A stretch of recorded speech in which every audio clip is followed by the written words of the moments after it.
राष्ट्र सर्वप्रथम, राष्ट्र सर्वप्रथम, राष्ट्र सर्वप्रथम, राष्ट्र सर्वप्रथम। गुरुर्ब्रह्मा गुरुर्विष्णु गुरुदेवो महेश्वरः गुरुर्साक्षात् परं ब्रह्म तस्मै श्री गुरुवे नमः। राष्ट्र सर्वप्रथम वंदे मातरम कार्यक्रम में आपका स्वागत है, अभिनंदन है। दोस्तों, राष्ट्र सर्वप्रथम कार्यक्रम शुरू करने के पीछे क्या उद्देश्य है यह जानना बहुत ही आवश्यक होता है। राष्ट्र सर्वप्रथम कार्यक्रम की शुरुआत कात्यायनी टीवी पर रात 8 बजे प्रतिदिन आपको देखने को मिलेगा। यह कार्यक्रम राष्ट्र के लिए, आपके लिए शुरू किया जा रहा है। प्रिंट मीडिया के क्षेत्र में 16 दिसंबर को इंडिया दर्पण हिंदी दैनिक समाचार पत्र अपना रजत जयंती समारोह जहां मनाया है, वहीं 10 दिसंबर को मदर इंडिया पत्रिका 22वें वर्ष में प्रवेश कर चुकी है। दोनों का संपादन एक संपादक के रूप में हमारी टीम द्वारा किया गया और अब कात्यायनी नेशनल टीवी चैनल पर राष्ट्र सर्वप्रथम कार्यक्रम में हम आपके सामने होंगे और राष्ट्र के मुद्दे, ज्वलंत मुद्दे लेकर प्रतिदिन आएंगे और आपको बताएंगे कि गांव के खेतों की पगडंडियों से लेकर महानगर तक की क्या खबरें हैं, क्या गतिविधियां चल रही हैं। आज़ादी जो हमें प्राप्त हुई, उस आज़ादी के बाद जो संविधान का निर्माण किया गया, उस संविधान के तहत जो प्रत्येक भारतवासी को जो अधिकार दिए गए हैं, क्या उन्हें वह अधिकार प्राप्त हो रहा है। साथ ही इसी मंच से यह बात भी आपके सामने लाया जाएगा कि भारतवासी का क्या कर्तव्य है और वे अपने कर्तव्यों का निर्वाह किस स्तर तक कर रहे हैं। राष्ट्र सर्वप्रथम कार्यक्रम में बातें होंगी देश की आजादी दिलाने वाले क्रांतिवीरों की, जिन्होंने भारत माता को आजाद कराने के लिए हंसते हंसते फांसी का फंदा चूम लिया, हंसते हंसते गोली खा ली, अंग्रेजों के अत्याचार दोहन के शिकार हुए, लेकिन आजादी के 73 वर्ष बाद भी उन्हें आज तक शहीद का दर्जा नहीं मिल पाया है। ऐसा क्यों हुआ, जबकि आजादी के बाद सबसे पहले अगर कोई काम होना चाहिए तो पार्लियामेंट में यह बिल लेकर के आना चाहिए कि देश की आजादी के लिए जिन क्रांतिवीरों ने बलिदान दिया है उन्हें शहीद का दर्जा प्राप्त हो। लेकिन आज 73 वर्ष बाद भी क्रांतिवीरों के वंशजों को इसी महानगर दिल्ली के रमेश नगर में शहीद स्मारक पर राष्ट्र प्रथम वंदे मातरम जाग उठा है भारत कार्यक्रम के माध्यम से अपने पूर्वजों को शहीद का दर्जा दिलाने के लिए अगर एकत्र होना पड़ता है और उस मंच से अगर सरकार से यह मांग उठानी पड़ती है, यह कहां तक जायज है। इस मुद्दे पर हम लोग राष्ट्र सर्वप्रथम कार्यक्रम में बात करेंगे, आपके विचार लेंगे, आपके सुझाव लेंगे और देश की सरकार को बताएंगे कि आज देश के 130 करोड़ लोग यह चाहते हैं कि जिन्होंने भारत माता को आजाद करने के लिए अपने प्राणों की आहुति दिया, बलिदान दिया, उन्हें भारत सरकार शहीद का दर्जा प्रदान करे। राष्ट्र सर्वप्रथम कार्यक्रम में जहां राष्ट्रीय मुद्दे पर प्रत्येक दिन चर्चा होगी, बहस होगी, आपके मुद्दे को सरकार के सामने और सरकार के द्वारा उठाए गए विकास के मुद्दे को आप तक पहुंचाने का काम होगा। वहीं इसी मंच से प्रत्येक दिन देश के कोने कोने की खबरें, चाहे वह आपराधिक हो, सामाजिक हो, राजनीतिक हो, शैक्षणिक हो, किसी भी स्तर का समाचार हो जो आपके लिए जरूरी है, उसे पहुंचाने का भी काम किया जाएगा। साथ ही जिन्होंने अब तक आजादी के बाद भारत को सर्वप्रथम बनाने की दिशा में अपना सकारात्मक सहयोग दिया है, ऐसे लोगों को खोजकर आपके सामने लाया जाएगा जो देश के लिए काम तो किए लेकिन गुमनामी की जिंदगी जी रहे हैं। राष्ट्र सर्वप्रथम का उद्देश्य ही है पर्दे के पीछे जो लोग छुपे हैं उन्हें राष्ट्र के सामने लाना, और इसलिए राष्ट्र सर्वप्रथम कार्यक्रम में इन मुद्दों पर चर्चा होगी, बहस होगी, आपके विचार भी लिए जाएंगे और जनता के सामने और सरकार के सामने लाया जाएगा। आज देश के सामने एक बहुत गंभीर समस्या है और वह समस्या है कोरोना का। कोरोना महामारी के कारण संपूर्ण विश्व में एक अराजकता का माहौल व्याप्त हो गया और लोगों को अपने प्राणों से आहुति देनी पड़ी है और बहुत ही दयनीय स्थिति में हमारे देश की अर्थव्यवस्था पहुंच चुका है। हम बात करेंगे, उन मुद्दों पर भी लाएंगे जो आखिर कोरोना के कारण देश को कहां कहां नुकसान हुआ और कोरोना काल में हमारी सरकार ने किस बहादुरी के साथ जान माल की रक्षा की व्यवस्था की। अभी हमारे देश के सामने में किसान आंदोलन एक बहुत बड़ी समस्या है और इस समस्या पर भी हम बात करेंगे और आपके सामने में यह बात लाएंगे कि आजादी के बाद से लेकर अब तक और आजादी से पहले भी किस प्रकार किसानों का आंदोलन चलता रहा, देश की आजादी में किसानों का कितना योगदान रहा और गांधी जी ने किसानों के बारे में क्या कहा था।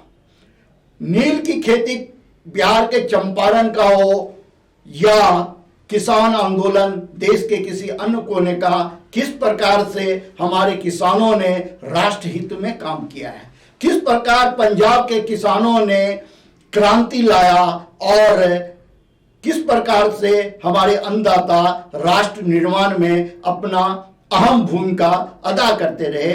लेकिन आज आखिर ऐसी क्या स्थिति उत्पन्न हो गई कि हमारे अन्नदाताओं को महानगर दिल्ली, भारत की राजधानी में सड़कों पर उतरना पड़ा और इस ठंड भरे वातावरण में सड़कों पर रात गुजारने को विवश होना पड़ा है। मोदी सरकार लगातार किसानों के कल्याण की बात कर रही है और 2 वर्ष बाद किसानों की आय डबल करने की बात कर रही है। फिर आखिर किसानों के मन में इस प्रकार की अविश्वास की भावना अपने ही सरकार के प्रति क्यों आई, जबकि भारत के किसानों ने लगातार 2 चुनावों से मोदी सरकार को अपना पूर्ण समर्थन दिया और आज उन्हें उसी मोदी सरकार के खिलाफ सड़कों पर उतरना पड़ रहा है।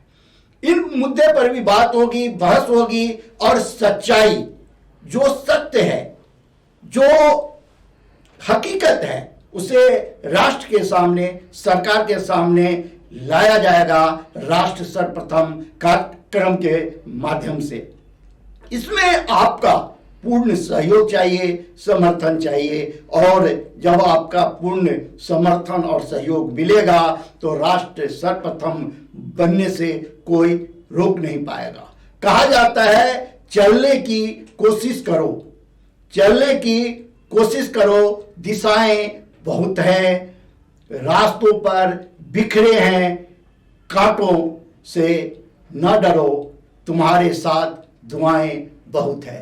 तो भारत जो लगातार गुलामी को झेलता रहा और झेलने के बाद अगर आज भारत, आजाद भारत विश्व में एक अपनी अलग पहचान बनाने में सफल हुआ है। भारत के लोग आत्मनिर्भर होते जा रहे हैं, विकास के पथ पर चलते चले जा रहे हैं, तो इसमें जरूर उस ऊपर वाले की बड़ी कृपा है भारतवासियों के ऊपर, और भारत विश्व गुरु बनेगा और राष्ट्र सर्वप्रथम बनेगा। इसमें आप सभी लोगों का सहयोग और समर्थन चाहिए।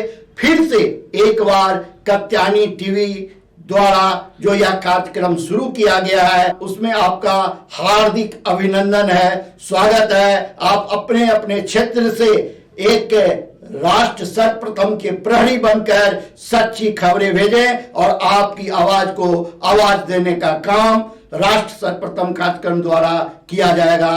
राष्ट्र प्रथम, वंदे मातरम, जाग उठा है भारत। अब समय है ब्रेक का। हम मिलते हैं आपसे ब्रेक के बाद और चर्चा करेंगे जो कि क्या स्थिति है देश की, समाज की।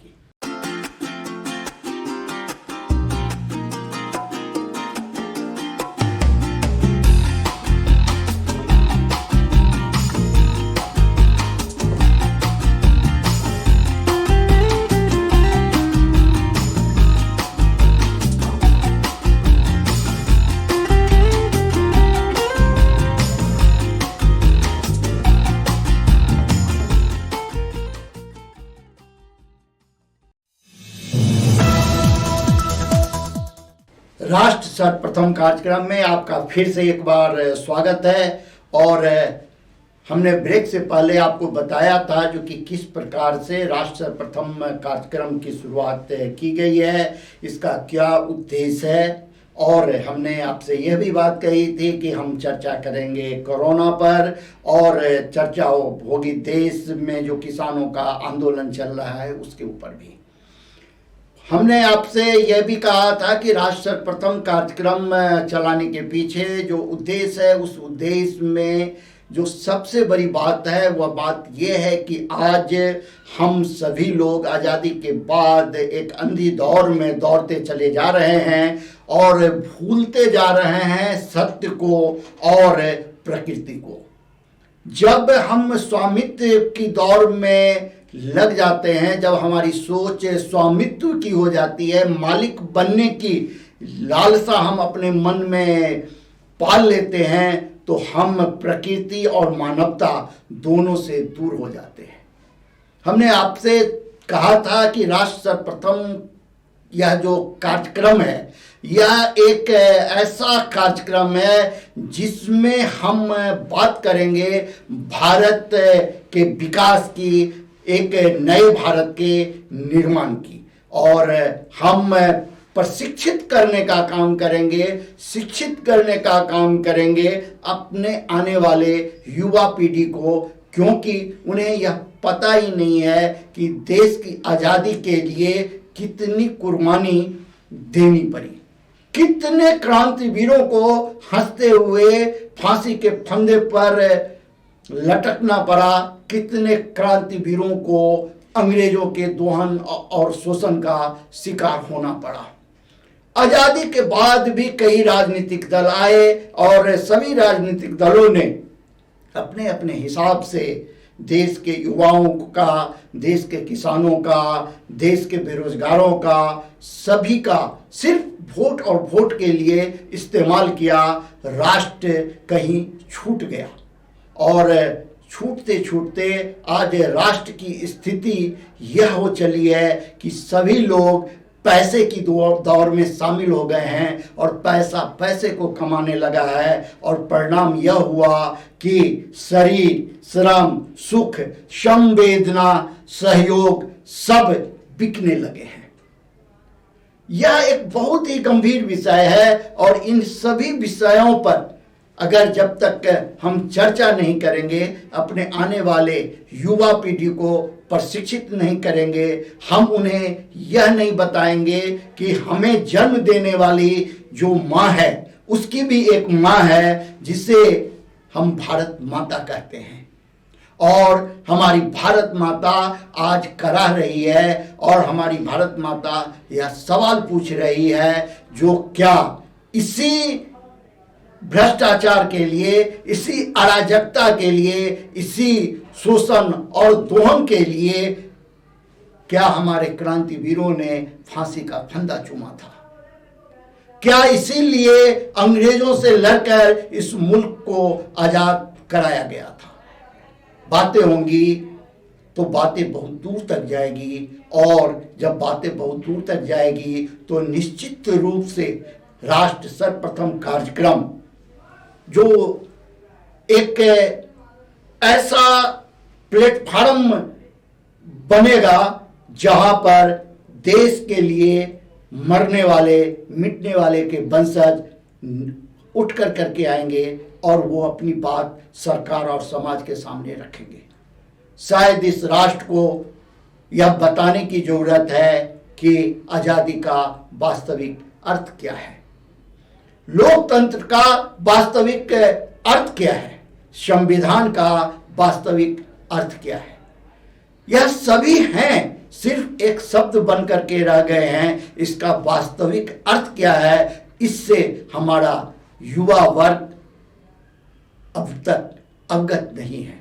युवा वर्ग को एक मशीन बना दिया गया है, उसे सुबह से लेकर शाम तक सिर्फ और सिर्फ यह बताया जाता है कि तुम्हें अगर रोजगार चाहिए, तुम्हें अगर सरकारी नौकरी चाहिए, तुम्हें अगर आगे बढ़ना है तो तुम पैसे कमाओ। सिर्फ और सिर्फ उसके दिमाग में यह डाल दिया गया है कि तुम पैसे कमाओगे तो तुम सब कुछ प्राप्त कर सकते हो, जबकि यह सरासर गलत है। पैसे की आवश्यकता है, पैसे से हम सब कुछ नहीं खरीद सकते, पैसे से हम रात की नींद नहीं खरीद सकते, पैसे से हम अच्छे वस्त्र तो खरीद सकते हैं, लेकिन हम पैसे से स्वास्थ्य नहीं खरीद सकते। पैसे से हम एक बहुत बड़ी कोठी का निर्माण तो कर सकते हैं, लेकिन हम उसे घर नहीं बना सकते। घर तब बनता है जब उसमें प्यार करने वाले लोग रहते हों, जहां देवी देवताओं का आराधना होता हो, जहां घंटे और शंख की आवाज होती हो, जहां बच्चे अपने बड़ों का आदर करते हों और बड़े के चेहरे पर मुस्कान होती हो, उनके हाथ अपने बच्चों को आशीर्वाद देने के लिए उठता हो, वह परिवार होता है, वह घर होता है। लेकिन आज बड़ी बड़ी कोठियां का निर्माण होने लगे हैं, बड़ी बड़ी गाड़ियां खरीदी जाने लगी है, युवा को एक अंधी दौर की तरफ ढकेला जाने लगा है। भारत की संस्कृति और सभ्यता से हमारे नौजवान दूर होते चले जा रहे हैं। उन्हें पता ही नहीं है कि आजादी क्यों मिली थी, आजादी के लिए कितनी कुर्बानी देनी पड़ी, कितने क्रांतिवीरों ने, 7.5 लाख क्रांतिवीरों ने जब बलिदान दिया तब जाकर करके भारत माता आजाद हुई थी। और हम आज आजाद हिंदुस्तान के नागरिक तो हैं, लेकिन वास्तव में आज भी हमें न्याय के लिए, आज भी हमें अपने अधिकार के लिए भटकना पड़ता है। प्रत्येक व्यक्ति का यह दायित्व है कि वह अपने अपने हिस्से के हिंदुस्तान को सुरक्षित करे और अपने अपने हिस्से के हिंदुस्तान को मजबूत करे और अपने अपने हिस्से के हिंदुस्तान को विश्व गुरु बनाने की दिशा में, सर्वप्रथम बनाने की दिशा में वह काम करे। लेकिन ठीक इसके विपरीत पैसे को कमाने लगा है, पैसे के पीछे भागने लगा है और श्रम बिकने लगा है। श्रम की कीमत तय होने लगी है, श्रम का मूल्यांकन नहीं किया जा रहा। यह सभी बातें हैं जो राष्ट्र सर्वप्रथम के मन से उठेगा और आप तक यह बात पहुंचेगी और इसमें आपका सहयोग और समर्थन हमें चाहिए। और हम प्रयास करेंगे कि चाहे वह यूनिवर्सिटी की बात हो, चाहे वह व्यापारिक संगठन की बात हो, चाहे वह राजनीतिक दल की बात हो, सत्यमेव जयते के पथ पर चलते हुए राष्ट्र सर्वप्रथम आपकी बात को आप तक पहुंचाने का काम करे। हम प्रयास करेंगे कि हमने जो अपने 3 दशक से अधिक के प्रकाशन काल में जो हमने सत्यमेव जयते के सिद्धांत पर चलते हुए बगैर किसी राग और द्वेष के सत्य को स्थापित करने का काम किया है, सच को खोजने का काम किया है, ना काहू से दोस्ती ना काहू से बैर के मार्ग पर चलने का काम किया है, और किसी बड़े पूंजीपति घराने का नहीं होने के बावजूद जन सहयोग से, आपके प्यार से हमने एक ऐसे प्रकाशन समूह का निर्माण किया जो आज भारत के लिए एक गौरव की बात हो सकती है। मिथिलांचल के लिए यह पहला ग्रुप है जहां से एक दैनिक समाचार पत्र का प्रकाशन विगत 14 वर्षों से हो रहा है, और उसके प्रकाशन का आज रजत जयंती वर्ष मनाया गया है, जिसकी चर्चा हमने पहले भी किया था। इसी प्रकाशन समूह का एक पत्रिका मदर इंडिया जो है अपने स्थापना के 22वें वर्ष में प्रवेश कर चुकी है, हमने इसकी भी बात किया था। अब यह न्यूज पोर्टल और यूट्यूब चैनल के बाद कात्यायनी चैनल पर राष्ट्र सर्वप्रथम कार्यक्रम या एक ऐसा मीडिया का मंच होगा जिसमें तरह तरह की खबरें, तरह तरह की समीक्षाएं, तरह तरह का इंटरव्यू आपके सामने लाया जाएगा, और आप इसे कह सकते हैं गागर में सागर, क्योंकि अल्प समय में सारी बातें रखनी है, इसीलिए बहुत ही सोच समझकर और जो निचोड़ है वह आपके सामने रखने का प्रयास किया जाएगा। हम आपसे बात करेंगे देश की भी और दुनिया की भी। हम आपसे बात करेंगे गांव के पगंडी की भी, मुखिया जी के दलान की भी, और महानगर दिल्ली, भारत की राजधानी दिल्ली की भी, जहां चिराग तले अंधेरा है। कहने को तो यह भारत की राजधानी है, महानगर दिल्ली है, लेकिन दिल्ली की स्थिति आज इतनी दयनीय है जो आप किसी भी राज्य के कस्बे से अगर आप इसका मूल्यांकन करें तो शायद वह कस्बा जीत जाए, महानगर दिल्ली, भारत की राजधानी दिल्ली हार जाए। दिल्ली में फिर से 31 दिसंबर के बाद एक बड़ा ही अराजकता का माहौल बनने वाला है, जब फिर से एक बार सीलिंग की कार्रवाई शुरू होगी। सरकार ने सिर्फ वोट के लिए समय समय पर ऐसे काम कर दिए हैं जिससे दिल्ली की स्थिति, महानगर दिल्ली की स्थिति इतनी दयनीय हो चुकी है जो यह स्लम में तब्दील होता चला जा रहा है। आप दिल्ली की सड़कों पर चल नहीं सकते। सड़क जितनी चौड़ी थी आज वह गलियों में बदल चुकी है और सड़कों पर अतिक्रमण हो चुका है। आप खुद अनुभव करते होंगे, लेकिन अब आप डरते हैं कि आपकी आवाज को कौन सुनेगा, आपकी आवाज को कौन उठाएगा।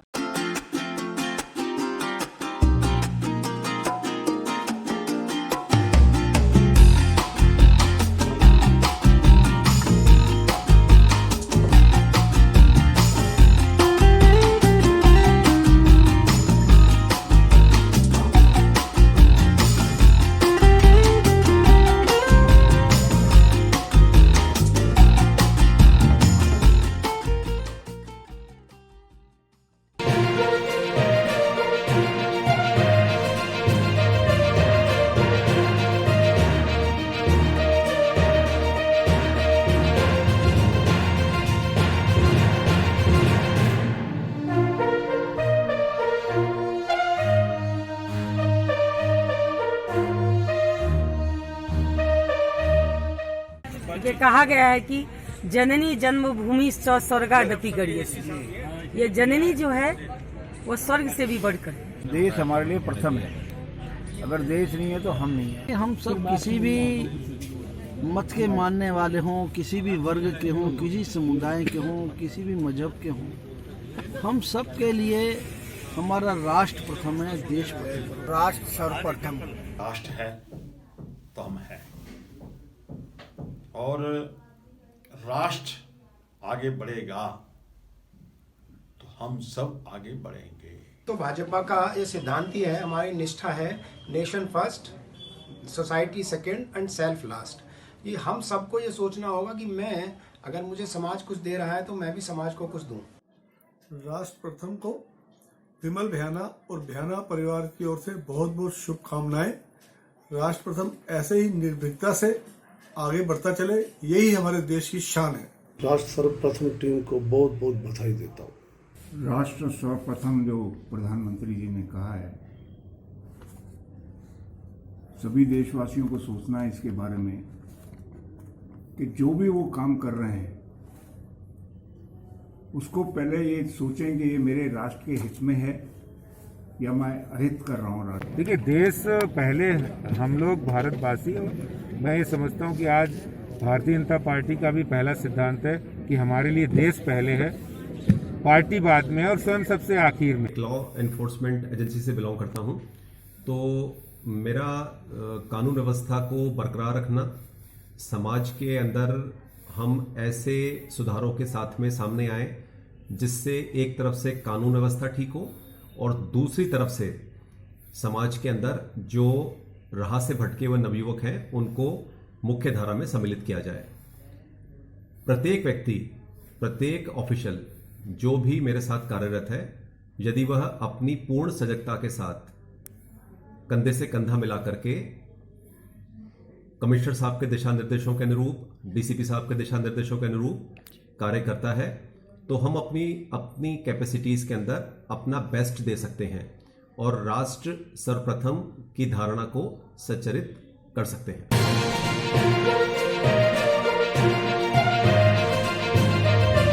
तो हमने टीमें गठित कर दी।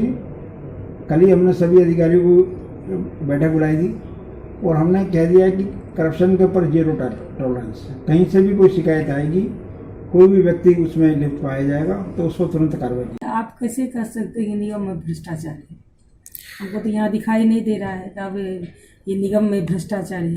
जो अवैध निर्माण करते हैं वो भ्रष्टाचारी है। हमारे ऑफिसर कैसे भ्रष्टाचारी हो सकते? वो तो जो भी उनका आदरणीय न्यायालय द्वारा जो भी उनको दिशा निर्देश दी जाती है, हमारे अधिकारी उस पर जो है कार्य करते हैं। देखिए, अवैध निर्माण जब आप कह रहे हैं अवैध है तो वो अवैध ही है, तो उसके लिए तो कोई उसको वैध कर भी नहीं रहा है और उसको कोई परमिशन भी नहीं है।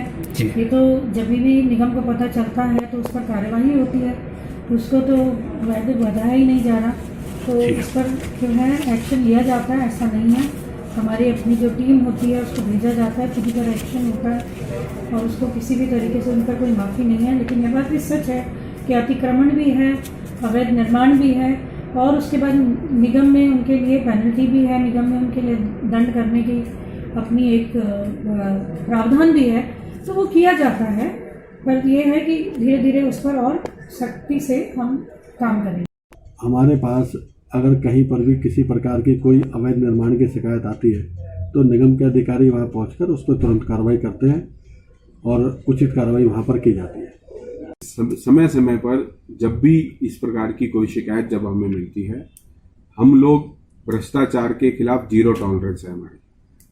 भ्रष्टाचार को हम बिल्कुल बर्दाश्त नहीं करेंगे। जब जब हमें इस प्रकार की शिकायतें मिलती हैं, हमने उस पर कड़े से कड़ा एक्शन लिया और आगे लेते रहेंगे। देखिए, ऐसा है, जहाँ तक भ्रष्टाचार की जहाँ तक बात है, हमारे पास हमने जो हमारी नीति है 0 टॉलरेंस है इस बारे में।